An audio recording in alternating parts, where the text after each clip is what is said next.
dari Dusun Kelampok, Desa Pandan Arum. Saya selaku pimpinan dari Pusat Pelatihan Mandiri Kelautan Perikanan Kabupaten Blitar, di mana lembaga ini disahkan oleh Kementerian Kelautan Perikanan RI langsung. Pembinaannya di bawah Dinas Peternakan Perikanan Kabupaten Blitar. Saya bidang usaha saya yaitu ikan air tawar semua jenis. Cuma hari ini ada lele, tapi tidak banyak, ada sekitar 1000-an lah.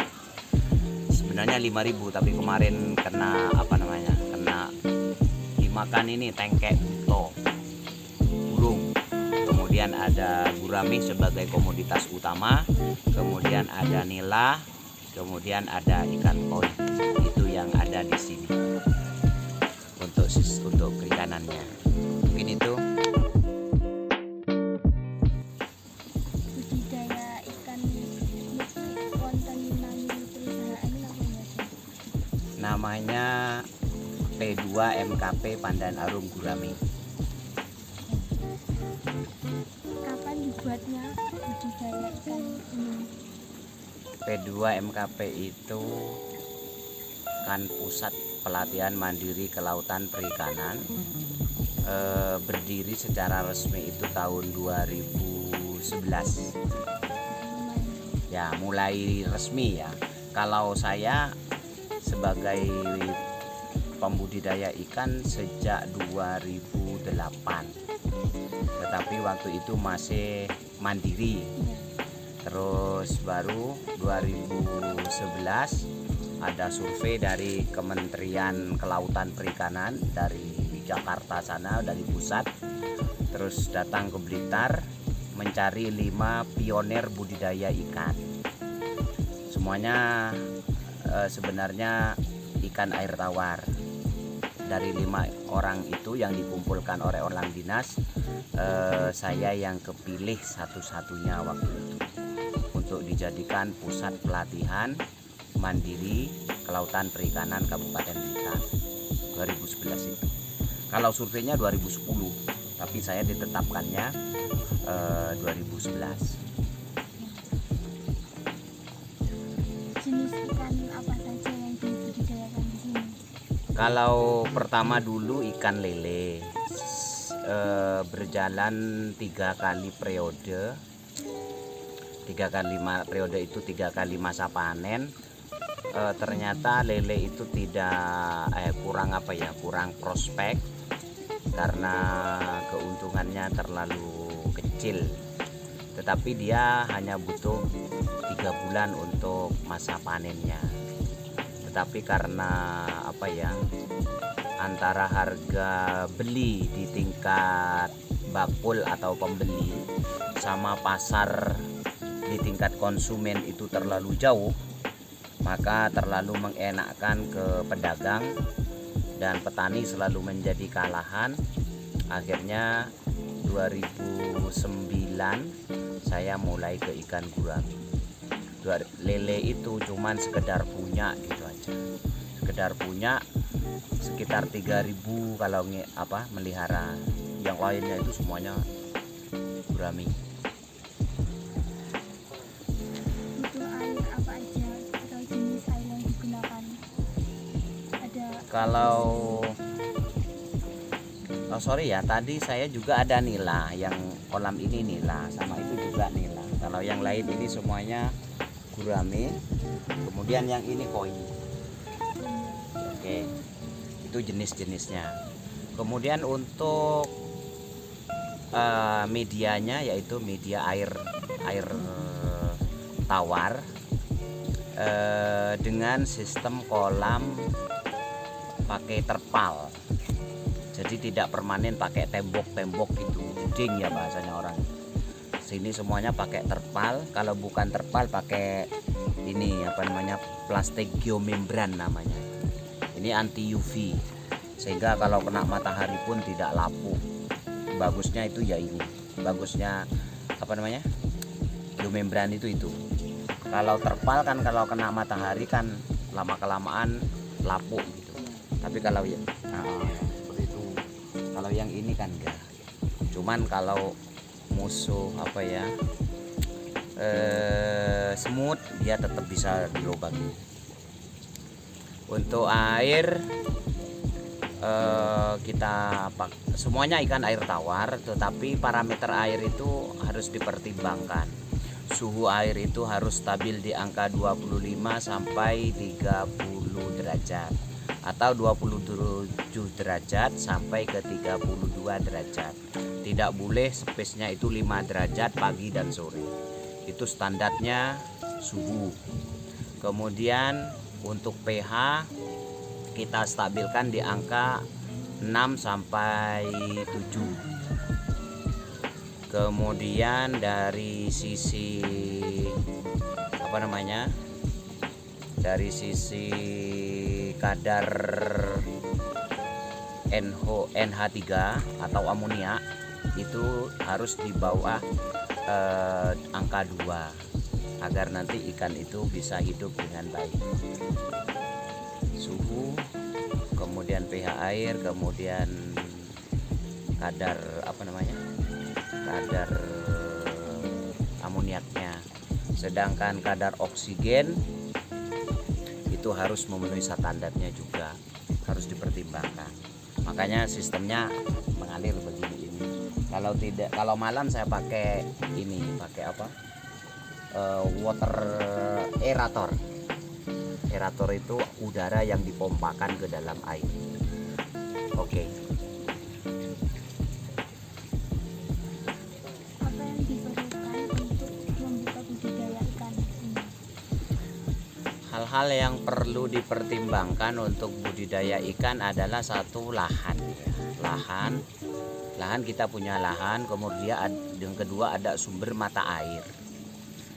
Mata air itu maksudnya saya air di dalam bumi, tidak terlalu jauh, tidak terlalu dalam. Kalau terlalu dalam nanti pembudidaya itu akan tersiksa karena apa namanya ya, memompa air dari dalam tanah itu kan butuh energi itu butuh biaya. Terus yang ketiga mungkin modal usaha untuk bikin kolamnya. Katakan untuk lahan satu petak ya, satu petak begini ini. Satu petak begini ini panjangnya 15, lebarnya 10. 15, ini kesananya 10.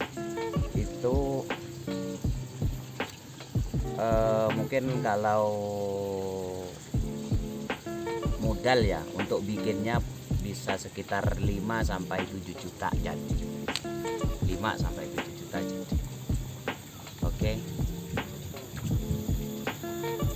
Berapa pengeluaran yang dibutuhkan untuk budidaya ikan ini per bulan atau per tahun?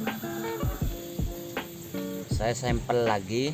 Ini satu kotak begini ini butuh katakan sudah jadi ya. Untuk modal bikin kolamnya tadi sudah antara 5 sampai 7 juta. Itu modal awal agar punya kolam dulu. Setelah punya kolam baru nanti mikir beli bibit sama pakan. Bibit sama pakan. Ini saya cerita guraminya aja. Untuk luasan segini 10 kali 15 ini bisa diisi 2.500 sampai 3.000. 2.500 sampai 3.000. Kalau misalnya harga per ekornya 1.000 kali 2.500 kan 2,5 juta. Itu untuk beli bibitnya saja. Kemudian untuk pakannya 2.500 itu nanti sampai panen kira-kira butuh sekitar 50 tambah 15 berapa ya, 65 ya, 65 sak sampai panen. 65 sak itu per saknya 260 kali 65 sak, ketemunya 16 juta. 260.000 60 kali berapa tadi? 65 sak, ketemunya 17 juta. Pakan saja, beli pakan saja. Itu nanti kalau panen kira-kira dapatnya uang itu 1 ton 430.000 ikan beratnya, 1.430 kilo atau 1 ton 430 kilo. Kalau harga gurame itu 30.000, maka dapatnya uang 42.900.000 1 tahun. Jadi satu gini ini bisa 42 juta. Satu apa namanya nih? Satu kotak. Ya begitu. Tapi kan modalnya lumayan. Ada sekitar awal-awal harus mungkin 20 jutaan sampai panen, tapi 1 tahun ya. Tapi ketimbang dipikir-pikir kambing, dipikir-pikir sama sapi harus ngarit tiap hari. Bagi anak muda sekarang itu lebih cenderung yang gah ke sawah ya, tidak mau ke sawah gitu, enak di ikan. Saya kira begitu. Jenis makanan apa yang digunakan gurame? Makanan utamanya pelet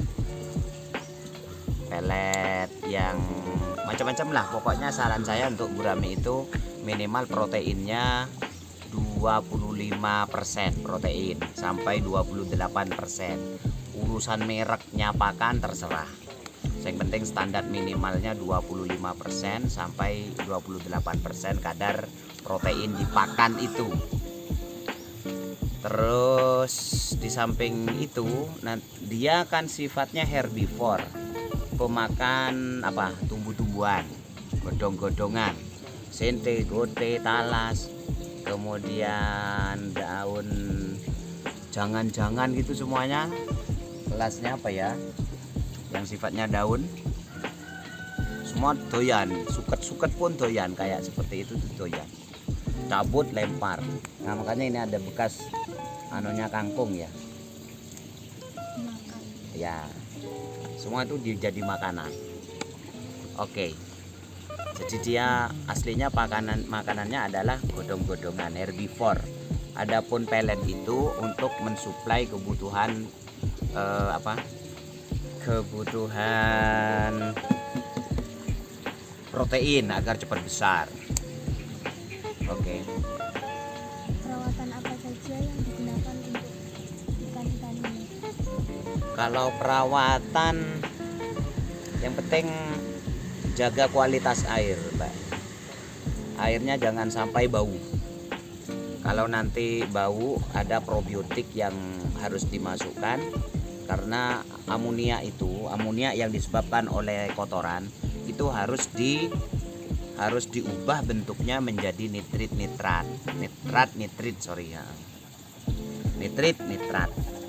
dengan cara memasukkan mikroba pengurai amonia sehingga menjadi nitrat di air.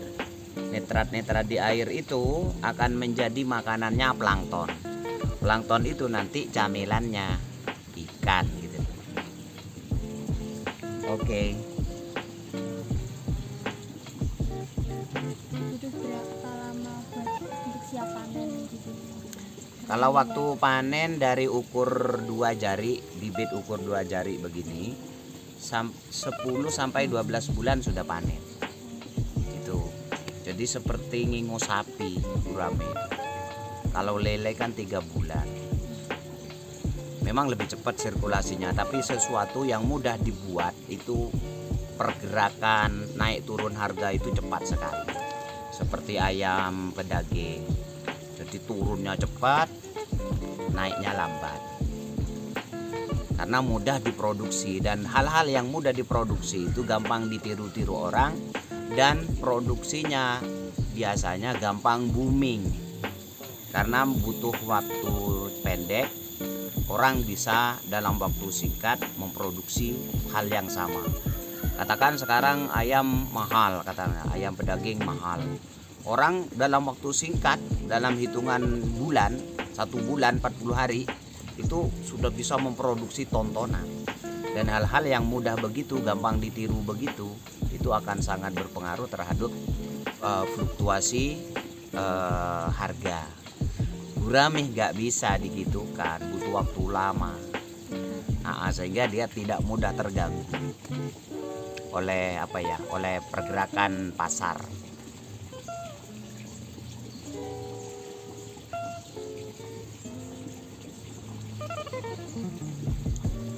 Kapan penggantian air pada kolam harus dilakukan? Pergantian air itu kalau saya bisa bisa 3 bulan sekali. Tapi orang-orang saya sarankan tiap bulan. Saya sarankan karena kita menggunakan teknologi. Kalau orang tidak biasa, dia butuh secara manual. Kalau manual berarti dia sebaiknya menggantinya tiap bulan. Tapi kalau dia bau, terus airnya bau katakan, mungkin saya kelongi aja 30%. Setelah itu saya kasih probiotik mengurai amonia itu, terus akhirnya dia kembali kembali tidak bau lagi atau air netral lagi. Yang di tengah itu baru 3 hari itu kemarin saya kelongi, terus saya kasih probiotik, sudah airnya sehat lagi. Yang sebelah sana itu kan juga ada yang mati sampean, sing timur sendiri itu. Ini masih masih perlakuan. Baru kemarin saya kasih probiotiknya itu, dan airnya sudah saya kelongi, kemudian masukkan probiotik, terus dicok lagi dengan cara sistem ngincir begini, ngintir ya, apa bahasa Indonesianya ngintir, dicok dikit-dikit gitu ya, gitu-gitu aja. Insya Allah tidak sulit lah, siapapun bisa menirunya. Saya kira siapapun bisa menirunya, tapi ya semuanya harus dipelajari ilmunya. Sebab kalau terlalu dientengkan gitu, bisa-bisa dia gagal. Ya, bisa-bisa gagal karena tidak cukup pengalaman. Lanjut. Bagaimana proses membudidayakan ikan? Membudidayakannya yaitu tadi kita cukup menyiapkan kolam, terus diisi air, terus diberi probiotik awal. Setelah itu masukkan bibit, diberi pakan pagi sore. Kalau pagi itu jam 6:30, kemudian kalau sore biasanya saya jam 4:30 atau jam 5, tergantung, pokoknya sudah mau tenggelam gitu, matahari sudah sore lah menamung, beri pakan lagi. Jadi pagi sore gitu aja. Itu tiap hari begitu. Andaikan sehari tidak dipakan juga nggak ada masalah, dia tidak bunyi kan, nggak kayak sapi, nggak kayak wedus. Oke.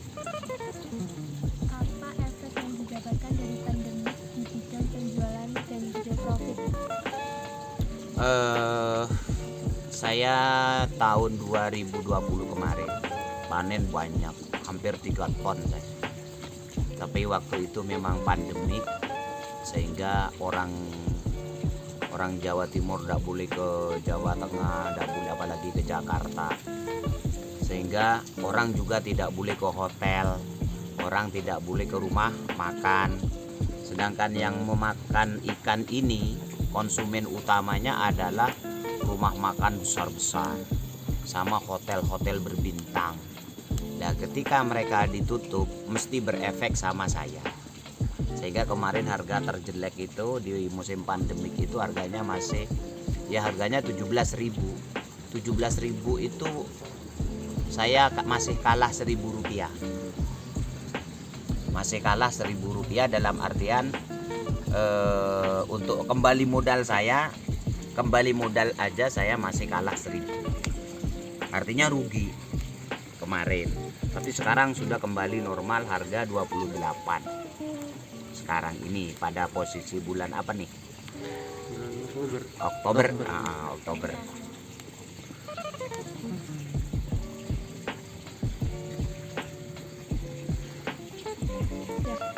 Sekira itu ya. Oke, matur thank you.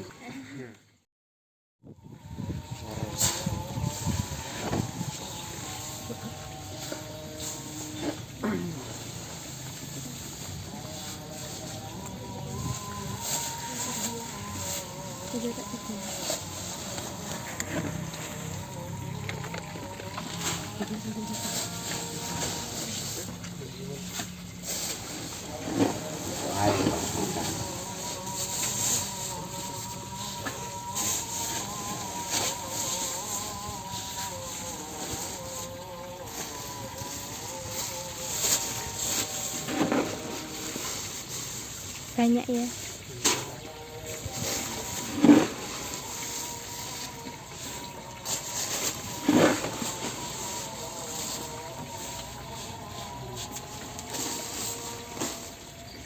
Iya.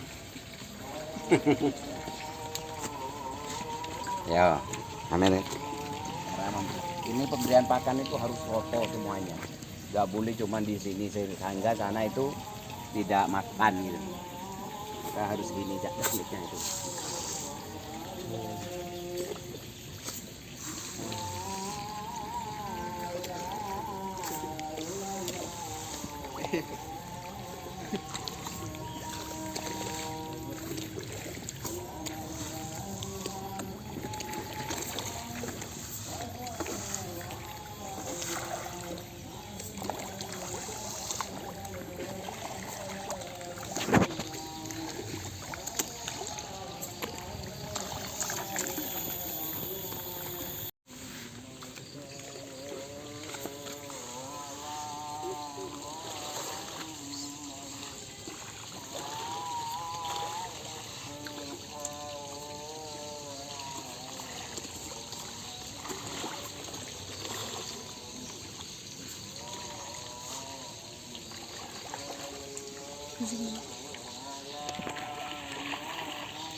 Koi itu aku itu.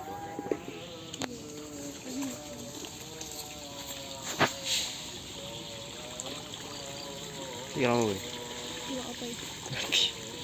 Kami teh. Soalnya turun.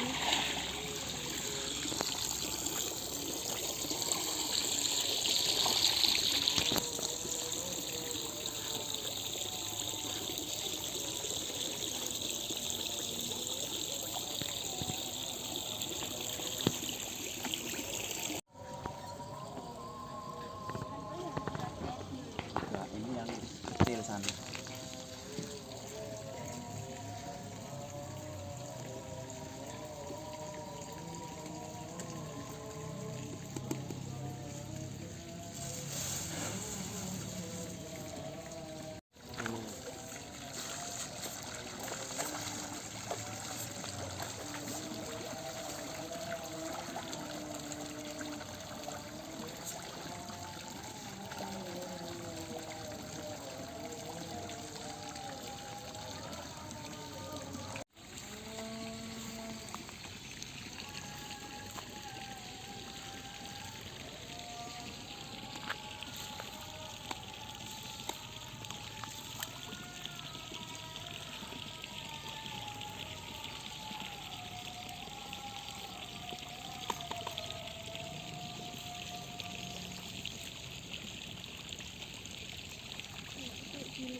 Bayi-bayi. Bayi.